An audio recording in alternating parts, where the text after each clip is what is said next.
Lotho, come in, please. Apologize for the smell. I was cleaning the holding pens for the platypons, and you know how the mutants can get. Yes, Lotho, I'm well aware.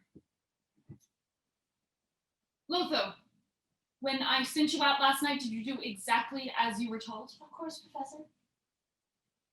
You followed my instructions to the letter? As always, I placed the spasmotoxin into the city's reservoir and made sure to neuralize anyone who saw me. It was, as they say, the perfect crime. Indeed. And you didn't alter the toxin in any way? You kept it in its cryo chamber until the exact moment of deployment? Of course, Professor. I never stray from your orders.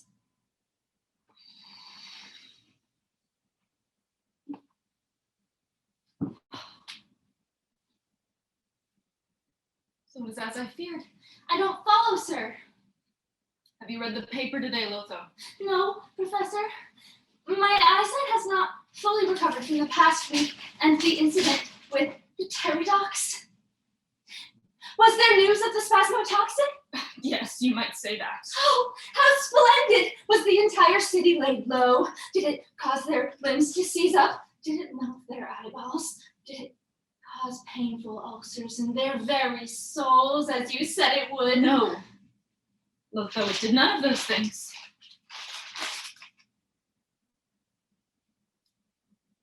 It cured them.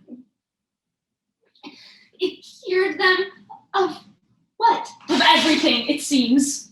Cancer, rickets, the common cold, chlamydia, lupus, hemophilia, hypochondria, and 90% of teenagers polled reported a significant decrease in their acne. The spasmotoxin has, it seems, solved most of the world's problems in one night. A local editorial has pronounced me, and I quote, a hero.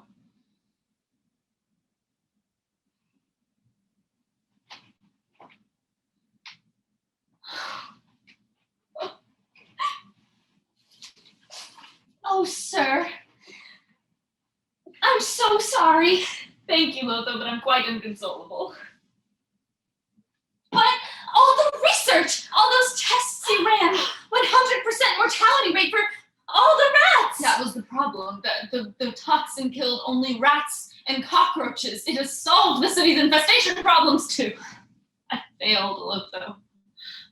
I violated every oath I ever took. I've done good through my science. I set out to grind the world to dust under my cruel cyber boot, and instead, I've made everyone happy. Oh God, they're going to give me a Nobel Prize. Oh, sir, it's not all that bad. Professor Duminus's magic serum is the sort of great accomplishment that could only come from the tenderest of hearts. Tender? Have they forgotten the Slothtron incursion of 1997? Well, certainly you can't weigh your entire career off of this one single mistake, sir. It's more than that, though, Lotho. I've been slipping lately. More and more. I blew up that volcano, and it created a tropical paradise. I resurrected a dark and merciless god from ages long forgotten, and all he did was start a celebrity religion. I spent months perfecting the pterodox, a puzzle so impenetrable as to warp the strongest of minds, and it was voted Jumble of the Year by Modern Living magazine. Perhaps you're just in a slump. What if it's worse than that, Lotho? What if, subconsciously, I've been doing good on purpose? Sir, you have devoted your whole life to evil. You sold your soul when you were 12 years old. You cybernetically removed your conscience. You went to Vassar. You are an evil scientist through and through. But which is more my calling? The mad or the science? What if my brain wants to be mad, but my heart wants to be science? What if I've been living a lie this whole time? My father, Dr. Apocapaine, was right. He knew I'd never make it in this business. His final words have been echoing in my mind all morning. Close the portal. The dinosaurs are escaping, he said. I never knew what he meant until now. If I may, Professor, perhaps all is not lost. Oh, it is. There's nothing left. All those heroes I killed, all those puppies I tortured, all those orphans I mocked. I can hear them laughing at me now, mocking me right back in their tiny orphan voices.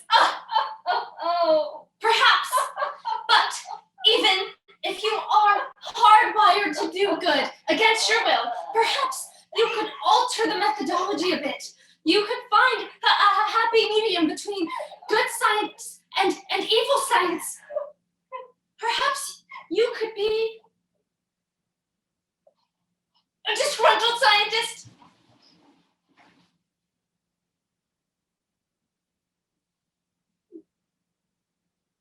Explain. Well, you could take this cure of yours, for instance, but you could charge exorbitant fees for it. Or you could save the rainforest. Only the way that you would save the rainforest would be that you would turn the trees themselves into godless, bloodthirsty mutants. You could do good, but grudgingly, cruelly, good, but with a catch.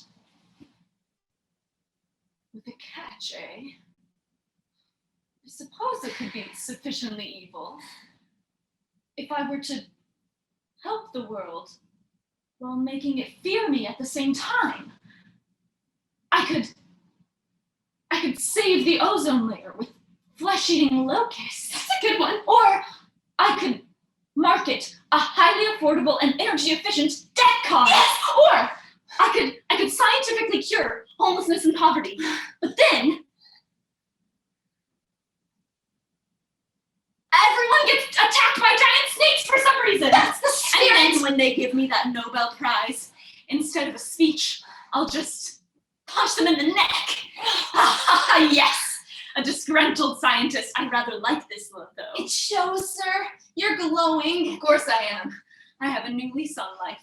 I shall be a force of altruism feared across the land. Nations will cower as they await my next good deed with trepidation and dismay. The earth shall quake before the might of my vengeful philanthropy. We must begin post-haste, Loco. I have big plans. But first, we must have a toast. A toast to what, Professor? A toast, Loco, to a dark and charitable future. To the black storm clouds of impending public service. A toast to a tortured cry of a more gracious and fearful tomorrow. Toast with me, Loco, to science. To science! Oh. Oh.